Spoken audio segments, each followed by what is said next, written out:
What I hope is with the book that wherever you're at, that your life will feel affirmed. Not just because the Bible is complaining as much as you feel like complaining, or is as joyous as you want to be joyous, or you're floundering as much as the psalmists seem like they are, that you'll see your life sung in the Psalms. Welcome to Created Creative. I'm Dawn. And I'm Ruth. And you had a big snowstorm. We did, and it went so much better than the last one, and I love it because I was truly nervous. Yeah. Well, first of all, New York City, I think people sort of abstractly know we walk everywhere, but the reality of it is that if people don't clear the snow, you are truly trapped. Especially if you are anything other than one individual in perfect health, because even if we shovel the sidewalks, whenever the snowplow comes, whenever it comes, we don't know. Then walking from the sidewalk to the street, there's this big mound. So me with a stroller, anyone who is in a wheelchair, anyone who is not super, super stable, it is a big mound to walk over and there's no option. So it was bad for 2 weeks. Now it's snowing again a month later. And our new mayor, in his quest to prove that government can solve problems for actual people, hired 1,000, I don't know the number, hired a whole bunch of people to shovel. And at first it was $18 an hour. And he wanted more, and he increased it to $30 an hour. That is amazing. And you know what? The crosswalks were shoveled out. People will do it. It works. It works. Yeah, and I know some people would be like, oh, we should all just band together. And I know some people did it for free. I even thanked a few people as I walked by, and they're like, oh, I'm just doing it. The thing is, everyone is together, but no one really knows who owns the crosswalk. There's not like this personal, this is my crosswalk, I need to shovel it. Yep. It's not like here in Detroit Lakes where the sidewalk in front of my house is obviously my responsibility. Which they do have to clear the sidewalk, and people do. But the crosswalk, whose is that? Oh, I see what you're saying. Yeah. But it got cleared out really fast. So fast, like crazy. It's also how fun to live in a city where the mayor's trying to prove that your taxes will actually positively impact your daily life. Not this abstract, we're building a school in the next 3 years. It's like, we need shovelers right now. We will pay you right now. The tax money, we'll clear these sidewalks by tomorrow. Let's go. That is so beautiful. That's like such a hopeful story. Yes. And I so believe in community and coming together, but also like we are paying taxes. They should serve people going about their day. Exactly. Boy, he could teach our federal government quite a few things. Yeah. It's like we've all forgotten that government could serve us on a very real-time way. Yeah, to touch our lives right where we actually need it. Kind of everyone thinks this, let's do it. If everyone has this problem, let's fix it. It's that no one's been doing it. It's like when I was an intern pastor in Ashby, Minnesota, and the cat died. A random cat, like I didn't know the cat. I found it dead right outside my house. I didn't know what to do. Yeah. I was just, and so I called the mayor's office and I said, could someone please take care of this cat? And then they came and took care of the cat and got rid of it. Now that is government at work for you. Like, I'm sure that was not on anyone's job description, but they took care of the cat. Great. The dead cat. A bigger town would have animal control. This was a town of like 300 people. So that's the mayor's office. Yeah. It was maybe the mayor himself. There are good people in government. More people would run if we got back to like, this is everyone pooling their money and you get to actually improve people's day-to-day lives in a felt way. More people would do it. Oh my goodness, yes. To actually see the difference that you're making and not be caught up in theory, this is helping somewhere down the road. Right. And the snow shoveling program is not new. It's that he just went right out there and got like 1,000 people out of the gates and didn't delay. I wonder how, like, what the infrastructure is for paying people. You have to go to the Department of Sanitation with 2 forms of ID, fill out your whatever that is, I-9, and that's it. Then you go out. Oh. Show up with 2 forms of ID, you could be working within an hour. Okay. So then the comments on his TikTok, Instagram were, 2 forms of ID to work, but no ID to vote. Make it make sense. And everyone's like, have you never had a job? Right. Like, never? Yeah. You always need 2 forms of ID. Oh, this is a federal thing. Take it up with your federal government. So then how do they know how long a person is shoveled? I think they're with the sanitation people. Oh, okay. On a crew. They're on a crew. Oh, that's awesome that they were able to just take care of the problem so fast. Well, and it's also, you see them, I mean, that many people, and you're like, oh, look, the bus stop is shoveled out. It's so obvious. It also does have an economic impact. If there's no school, people don't go to work. If people can't get to work for other reasons than school, things are not happening. It affects everything. It does. I can't believe it's been so long, though, since you all had a big snowstorm. 2016. 2016. We're not storing plows for every storm. It's the plows are attached to the garbage trucks. Oh, okay. And I mean, they have somewhat of a plan, but it's not, oh yeah, we do this all the time. Let's go. Mhm. It's like Yeah. 2 inches and we just deal. Yeah. Well, so you survived the big snowstorm. Good job. Okay, the other thing about going back to school, so many people complaining they wanted another day off. You know, we had all of President's Week off. And then they did a Monday off, and people wanted Tuesday, and they did go back. Here's the main issue. Children who don't eat at home. Oh, right. This was so many days. Like to go another day honestly could have killed someone. Yeah. Yeah. People forget that school is sometimes the only place that kids get real meals. And we, for years, have been one of the places like Minnesota to have both free breakfast and lunch for everyone. So the guaranteed meal coming to school. Yeah. It'd be so scary as a parent if they go more days without. You can use the microwave. Jesse's. Oh, It's funny because I've been alone like all morning, and then suddenly, right when I start course. this, then Jesse comes in. I don't want to interrupt. that was so nice. One of my cast housings in Florida, if anyone used the microwave, the Wi-Fi went out, stopped. Yeah. Scary, because why is it happening? And also living with 6 unrelated adults, that's so hard. So we'd come home and be like, Oh my gosh. everyone cook things right away because they want to call their family and stuff. Yeah. Did I tell you about the house we had where if you ran the microwave up, like it was connected to the fuse downstairs, so I'd be running on the treadmill, and if Chad ran the microwave upstairs, the treadmill would stop. Which is dangerous. Yeah, while I'm running, you'd hear, So my this God. is a thing. I had never heard of it before. I was in cast housing in Florida doing Meet Me in St. Louis. Yeah, it does take a lot of power. I mean, here we can't run the microwave and the air fryer at the same time, or else it kills. So that's an electricity thing. Yeah. I'm wondering though why the electricity worked, just the Wi-Fi went. Yeah, and it wasn't like a fuse issue. Like here, it blows a fuse, and then that's why it doesn't. No, I've blown a lot of fuses. I know how to reset fuses because I'm all about space heaters. Yeah. I love a good space So, heater. what's not to love about a good space heater? I don't know, but apparently lots of people don't have them because they had to fix something in this building and the heat was out from 9 p.m. to 3 a.m., which that triggered a whole, why are you fixing this at night when we're all here? But so many people don't have space heaters. Yeah. Yeah.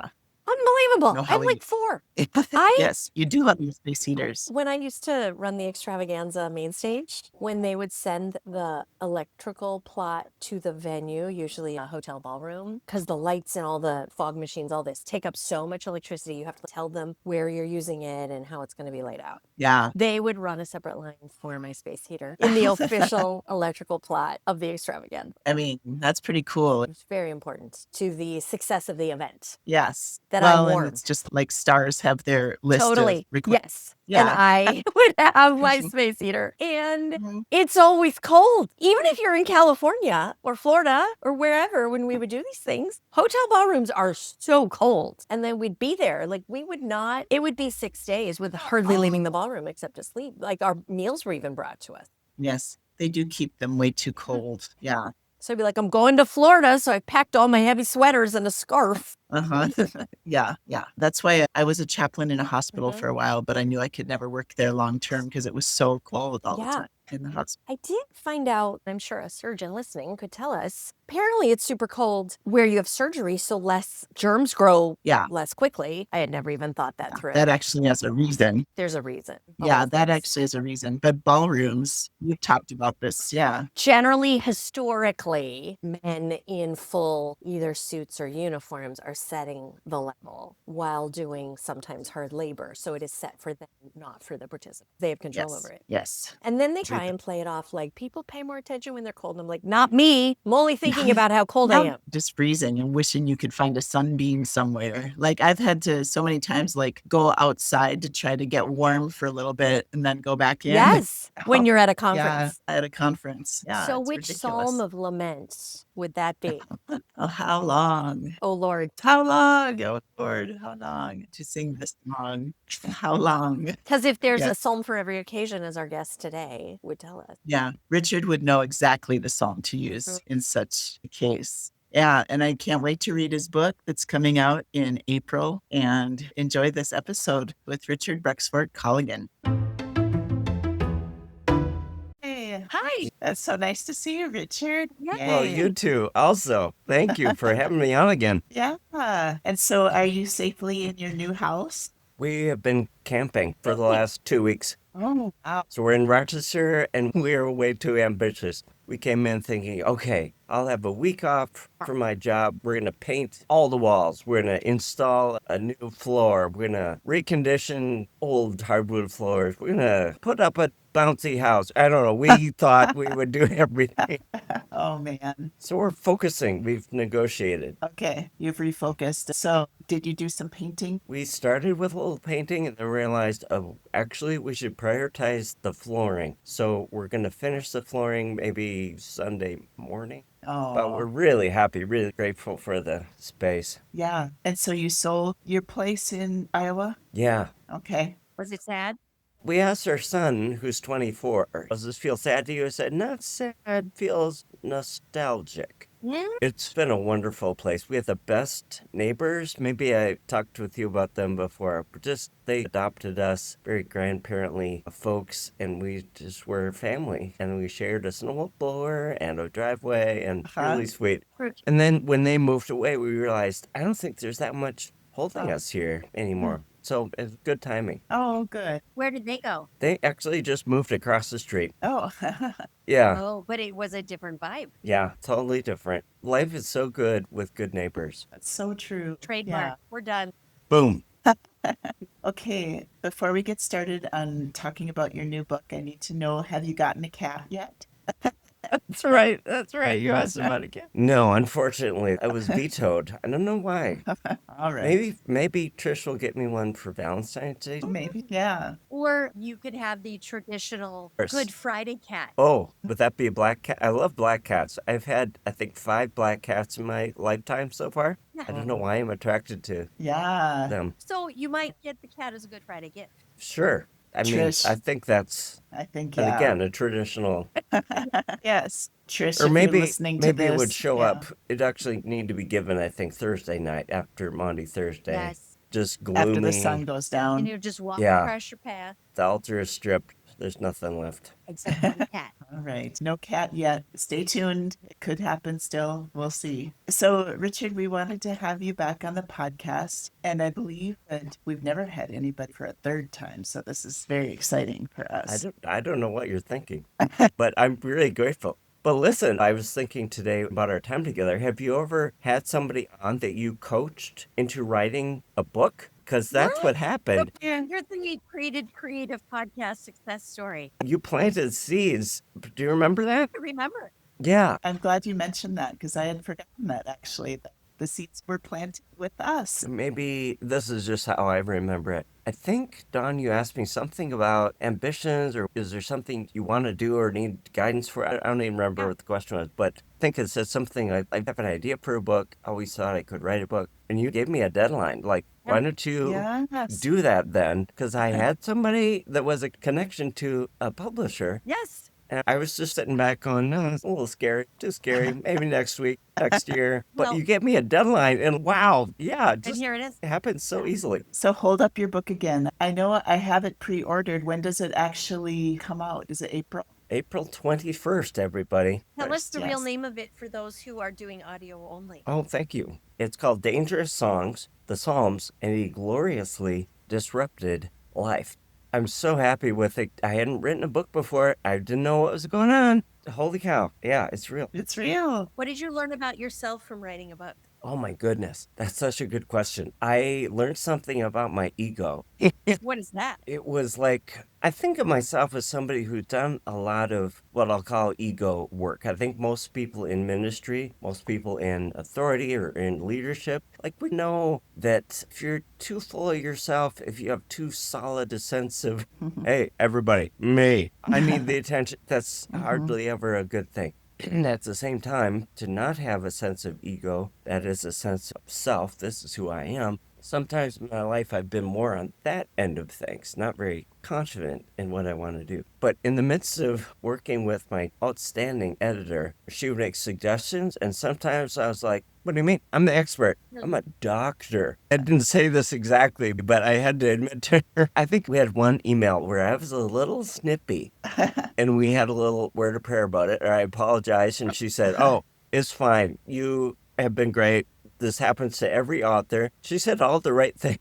Oh, I'm not sure if it really happens to every author, but I noticed I was pretty set in what I wanted. And she knows the market and how a book needs to be formatted to sell. Yeah, She's representing exactly. the publisher. Yeah, she was so good. Yeah.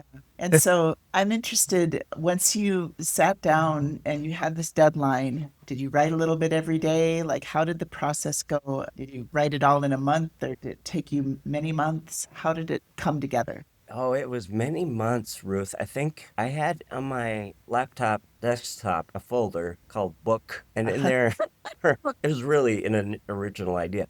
I was inspired. I think many years ago, I started with kind of a artist's way morning pages, but just started beginning of the day before my sensors and things are up, before the filters get set up. Just write something for 20 minutes, I think is what I did. I put a little title on it and never looked back to it. Just that was the game. Put it in this folder for later. So I do for a lot of that because the idea for the book had been in my mind for a while. It was harder to give it shape than I thought. I think it was because anytime I write something, like a song or a sermon or an essay, I always overwrite. It's not intentional. I just naturally think to myself, let's just put it all out there. Shitty first draft. And I will know in my mind, this is going to be cut by about a third eventually. So I have no problem just putting it out there. I work with my colleagues really well with that here too, at church. But eventually, yeah, a lot of writing, a lot of more editing back and forth with my people than I thought there would be. Quite a process. Yeah.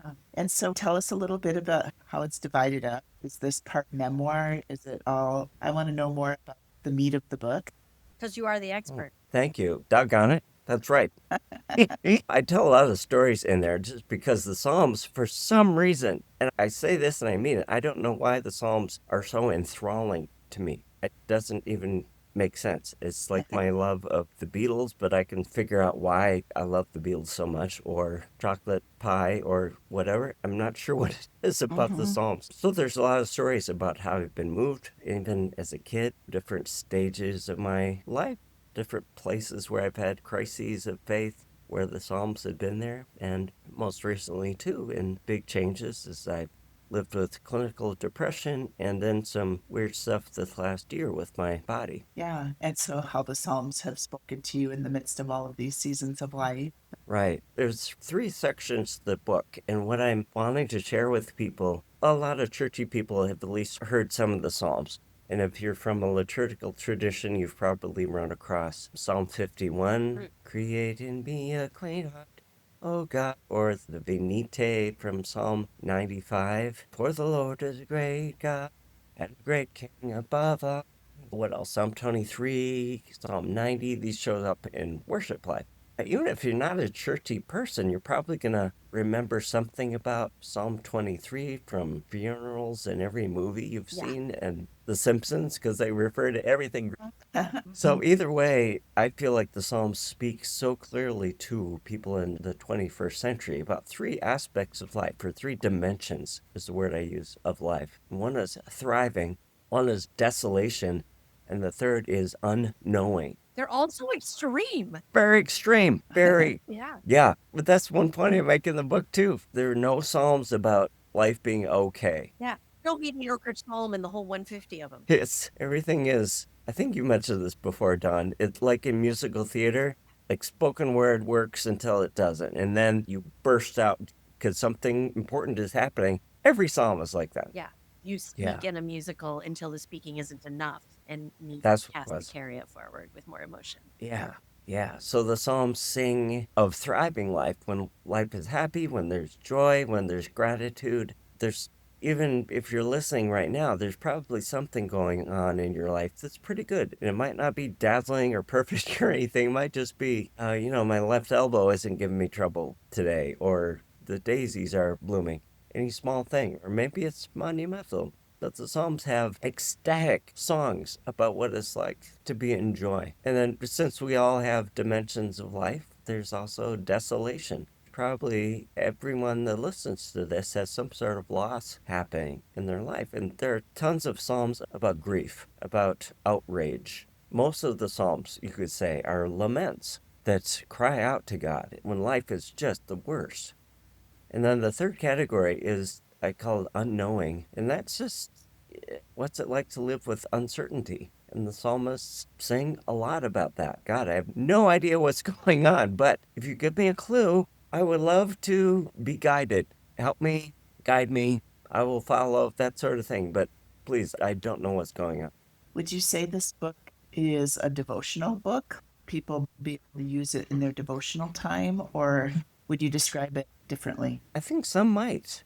I'd use excerpts of a lot of the Psalms for demonstrating my thesis that these three dimensions of life really show up in the extreme, like you were saying, Dawn, and then are good company for us. They can be super affirming. I live in Minnesota now, and life is really strange here. There's a sense of fear that a lot of us have and are very aware how vulnerable a lot of our neighbors are. And there's this rich kind of connection among folks who are helping. And in Rochester, there have been a lot of ecumenical organization to getting meals to people and helping people feel safe in different neighborhoods. That would be an example of those feelings, those experiences are really unique. But there are plenty of ancient songs from Israel that speak to that mode of life. Yeah. So, do you have plans for how you're going to share this now in the world? Yeah, thank you. Book is out April 21st, and it can be pre-ordered right now. There's going to be a kickoff event here in Rochester on the 24th, I think it is. April 24th, is that Friday? Here at Mount Olive Lutheran. That'll be part book event. I'll probably read a little bit, but it's going to be at least half music. Oh, fun. So we're going to sing. There'll be some guest musicians, which is my favorite thing. It's kind of the point.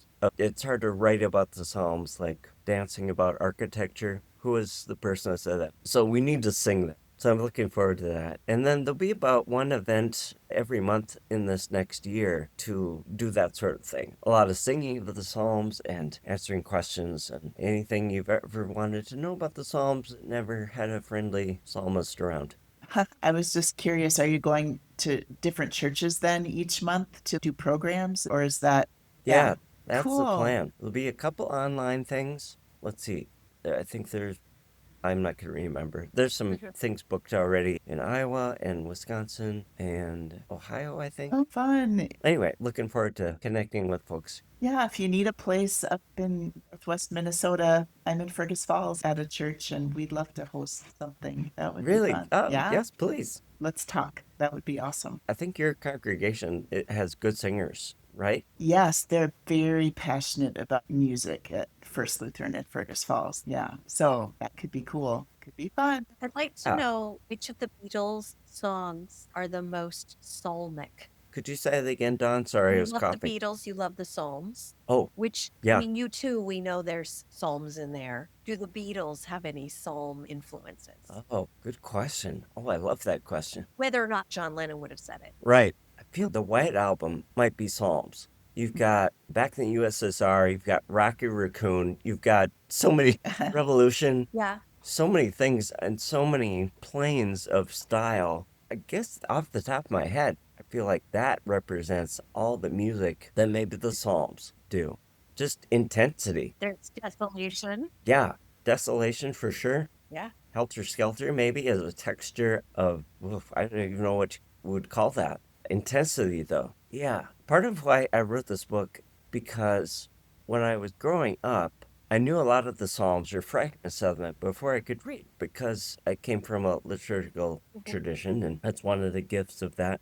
But after I was at seminary, I was more interested in the really scary Psalms, the ones that aren't in the lectionary, the ones that we don't tend to pay attention to because they're awful, they're terrible, they're violent, or they're horrifying. I kind of wanted to get to the bottom of that. Like, why are they here? Why would they have made the canon if they're this awful? So it's partly been, maybe part of the reason I'm enthralled is because there's constant discovery for me. What does this mean? What does Psalm 88 mean? On Maundy Thursday, we close our service with Psalm 88, which is a horrifying story of someone who is absolutely alone. God, you've taken away my friends, my family. All I have is darkness, and you did this, God. Oh my goodness. That's an important message, but probably not the first one most church people think about. Mhm. Right. I think about, what's the Bible about? Are there a lot of Psalms we know of that are not in the canon, the way we know of books of the Bible that are not in the Bible? They're all laid out there, but if you're in a church that follows the Revised Common Lectionary, about a third of the Psalms are not in there. Right. We're not like digging in a cave in Israel and finding additional Psalms. Not that I know of. Okay. That would be a good field trip, though, for Let's Creative begin. Yeah. next year. What's the next one Mhm. after? Yeah. How long is this book? The final project? It says here it's 199 pages. Oh, No, 201 pages. Woo. Okay.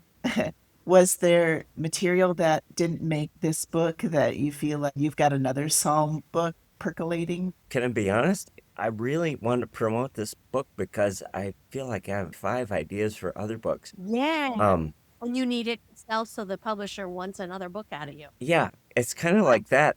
I'm not a real great entrepreneurial mind, but I have friends that are, and my publicist person said, oh, here's how to do it. Just really get people to talk it up, put it on social media, Well- and I'm saying, okay, yeah, that all makes Uh-huh. sense. Yeah. So, yeah, I would love to do something really specific about the music of the Psalms. This is more content of, I guess, the Psalms in those 3 categories. I'd love to do a catalog of music that goes with each Psalm of the Bible. I'd love to do my own commentary. That's probably the thing most scholars ache to do, Yes. is to put their own interpretation out there. Oh my goodness, I love that you have all of these ideas and more coming, like written this, and there's more creativity bubbling out of you. Yeah, thank you. Yeah, that's so great. What I hope is with the book that wherever you're at, that your life will feel affirmed, not just because the Bible is complaining as much as you feel like complaining, or is as joyous as you want to be joyous, or you're floundering as much as the psalmists seem like they are, that you'll see your life sung in the Psalms. I'm not sure the best way to say that without singing. When I think of the Psalms, immediately I just think of community singing. These words need to be musical. We'll miss what they are. Yeah. This is like totally an aside. I've got it on my mind, so I'm gonna ask it. So in your new place, do you have a recording studio in your new house? There will be. Yeah. Oh, good. Yep. 'Cause- There's a space that the previous owner is called the Den. Mm. And the Den is very, it's just brown. It's dark. Love it. The previous owner smoked a pipe. Wait a minute. I'm just going to start walking around with the pipe Yeah. The smell sort was of- there, maybe. a little bit. Yeah. But I think I could be good with a pipe. I've got the beard right now. Yeah. I think people just sort of use it to gesture towards things. They'd buy it. Yeah, Like- I could see that on all of your future book posters. Richard with his pipe. Oh. It could be your thing. Yeah. Cat on my lap, Yes. Need the cat. like a Bond villain. Laundry Thursday cat. Yeah.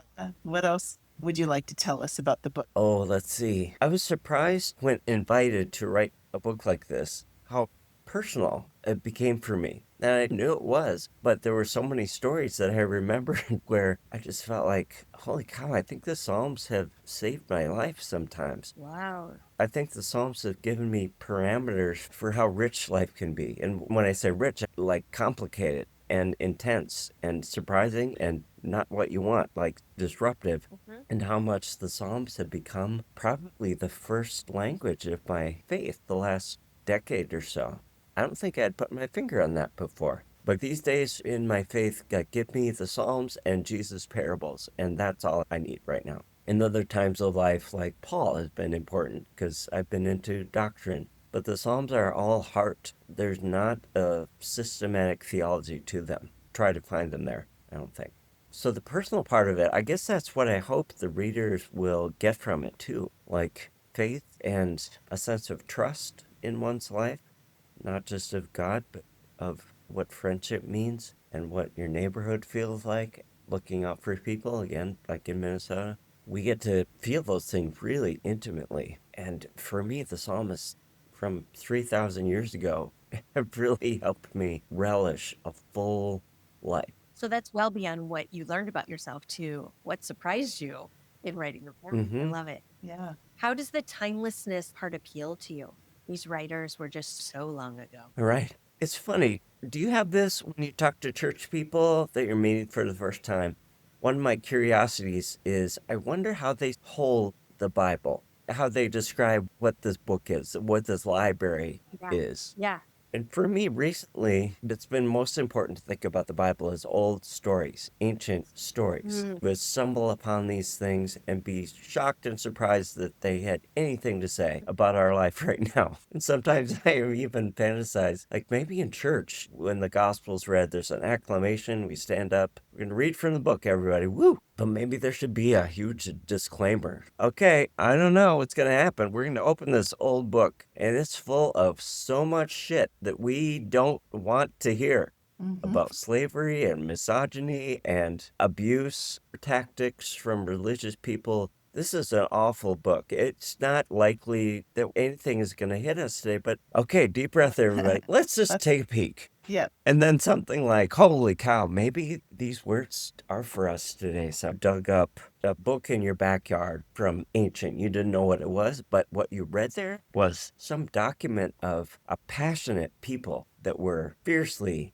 angry when they were angry. And they were delighted and ecstatic when they were joyful. And they were totally fine crying out for help when they were in uncertainty. You'd probably go, what is this? I don't even know where these came from, but I feel like I'm in holy company. So what is the name of the publisher that's publishing your book? Broadly books. Broadly. Great. Huh. We like them. Yeah. Yeah, they're imprint of Oxford Fortress, and oh, I'm so happy about it. Yeah. That's awesome. You're part of the Broadleaf family of authors now. That's Yes. right. Like the Plato and stable of artists. Yeah. Nobody knows that thing you do movie, do they? Oh, Well- well, I remember. Yeah. Yeah.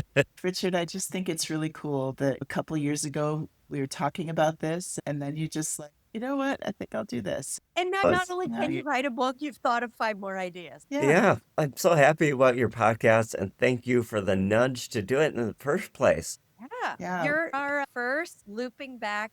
We've had people on that I've coached elsewhere that end up doing the thing, but not that our whole listenership could hear it play out in real time. I love it. We're going to need to make like commercials or something featuring Richard. That's He's going to become our spokesperson, our spoke psalmist. Yeah. Oh, I like Yeah. that. Yeah. Wonderful. Thank you so much for being with us today, Richard, and so many blessings as you launch your book. And I'm totally serious that I want you to come up to Northwestern Minnesota too. So we'll talk about that more. Oh, great. I would love to Yeah. do that. Yeah. For now, people can pre-order the book Dangerous Songs, the Psalms in a Gloriously Disrupted Life, any place online that you get books, any place at all. Love it. How should people find you if they're interested in the Psalms? Ooh, if you want to follow me on social media, I'm on Instagram as Psalm Immersion, and I've been reading excerpts and going on about the Psalms there. Psalm Immersion. Yep. Got it. Everyone follow. Thank you. Thank you, too. Thank you for joining us for Created Creative. We're so glad you could be with us today. If you would like to talk more about living outside the box, living creatively, be sure and join our Patreon, and then you will find out the details of when we are going to gather and talk about how you can live more creatively. I can't wait for that discussion. And go create something. Go create something.